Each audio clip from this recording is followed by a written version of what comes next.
BJP ने लड़ाया है इंदौर 1 से, और ये बहुत अहम हो गया था। बताइए इंदौर में इस वक्त क्या देख रहे हैं आप?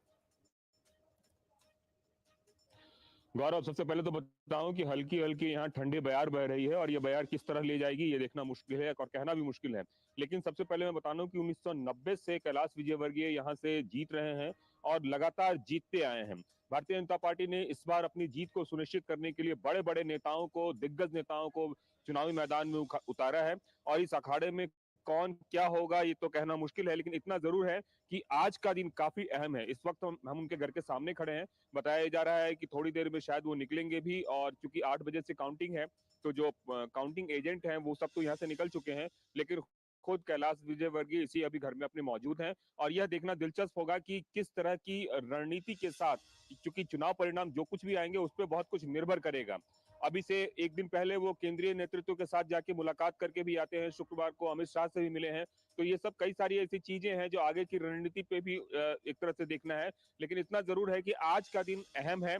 अहम कैलाश विजयवर्गीय के लिए भी है क्योंकि वो केंद्र में तो अभी भारतीय जनता पार्टी में है ही, लेकिन स्टेट में भी वो मंत्री वगैरह रह चुके हैं। तो इंदौर सीट जो है उनके लिए अपराजित सीट रही है। जब भी वहां से चुनाव लड़े हैं जीते हैं, लेकिन इस बार का चुनाव हर बार के चुनाव से अलग है। बात है। और प्रचार के अगर शुरुआती चरण की बात करें तो थोड़ा सा रिलेक्टेंस भी उनका नजर आ रहा था चुनाव लड़ने को लेकर, लेकिन दिग्गज नेता हैं और इसमें कहीं कोई शक नहीं है कि इस पूरे एरिया में उनका खासा दबदबा है। और क्या इस बार अगर पार्टी जीतती है तो उनकी भूमिका भी बदलेगी, बड़ी भूमिका में वो नजर आएंगे क्या, ये भी संकेत तो देते हुए नजर आए। लेकिन क्या ऐसा होगा, देखने वाली बात होगी। ये सब भविष्य के गर्भ में है अभी। लेकिन अब छत्तीसगढ़ पर एक नजर डाल लेते हैं। छत्तीसगढ़ में बहुत टफ फाइट हुई है बीजेपी और कांग्रेस के बीच। एक एक सीट, बेलतरा हो, मस्तूरी हो, अकलतरा हो, जांजगीर हो, छत्तीसगढ़ का हम जिक्र कर रहे हैं। रमन सिंह कुछ कह रहे हैं, उसका भी असर दिखेगा।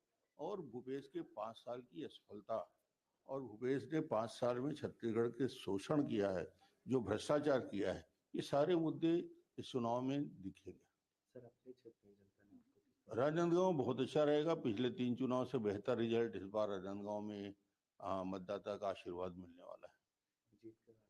निश्चित रूप से छत्तीसगढ़ में भारतीय जनता पार्टी के स्पष्ट बहुमत के साथ सरकार बनने जा रही है और इसमें कहीं कोई शंका नहीं। सीट जाके 46 और 48 की बात मैं नहीं करता, 42 से 55 सीट तक जाएगी। देखिए रमन सिंह कह रहे हैं 42 से 55 के बीच का आंकड़ा रहेगा। तो कुल मिलाकर ये छत्तीसगढ़ की अलग अलग सीटें हमने आपको दिखाई। हमारे साथ मेहमान इस वक्त मौजूद हैं। जयशंकर जी, क्या लग रहा है रमन सिंह के दावे में कितना दम नजर आ रहा है? रमन सिंह तो खुद ही वनवास में चले गए थे। पिछले 5 सालों में कहीं उनका आता पता ही नहीं दिखाई दे रहा था। अचानक चुनाव में उनको पेश किया गया। हाँ। तो पता नहीं उनके दावे में क्या होगा, लेकिन जहां तक टक्कर तो कड़ी होगी, इसमें कहीं कोई दो राय नहीं है कि भाजपा का संगठन वहां पहले से काफी रहा है और इसमें भी कोई दो राय नहीं। लेकिन रमन सिंह 3 बार मुख्यमंत्री रहे, उसके बाद जो उनका हाल हुआ और भाजपा ने जिस तरह से उनको खुले लाइन में, मुझे तो मैंने वहां बात की जयशंकर जी, वहां लोग ये कह रहे हैं कि भूपेश बघेल का मुकाबला रमन सिंह से ज्यादा इस वक्त वहां पर उनके खुद के विधायकों से है, जिनके खिलाफ एंटी इनकम्बेंसी है और जिनके खिलाफ वो बहुत ज्यादा वोट सीट नहीं काट पाए।